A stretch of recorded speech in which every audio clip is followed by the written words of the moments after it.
یہ ایک سوال یہ ہے کہ کسی نے یہ پوچھا ہے کہ اگر خواب میں کالا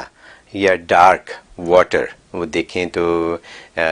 اس کے کیا معنی ہیں، اور دوسرا یہ کہ اگر گرین کلر کا سانپ ان کو لپٹ جائے اور کاٹے نہیں لیکن صرف ان کے جسم سے لپٹ جائے تو اس کا کیا مطلب ہے؟ اچھا، بہت اچھے، دونوں اچھے سوال ہیں۔ یہ ڈیپینڈ کرتا ہے کالے والا جو خواب ہے وہ دیکھنے والے پہ، دیکھنے والا اگر مرد ہے تو یہ اچھا نہیں ہے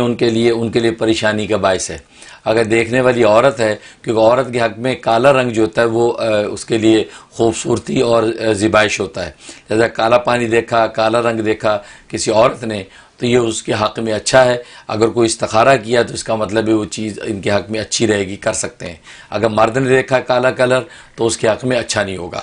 اور دوسرا جو خواب دیکھا گرین کلر کا سانپ، اس کا مطلب کوئی دیندار دشمن ہے، یہ بے دین دشمن ہے، دیندار دشمن ہے جو آپ کو جو نقصان پہنچانا چاہتا ہے، اگرچہ اب تک اس نے نقصان پہنچایا نہیں ہے، لیکن آپ جو ہے اپنے کسی قریب کے لوگوں میں سے، اچھے لوگوں میں سے کوئی دشمن سے محفوظ رہیں،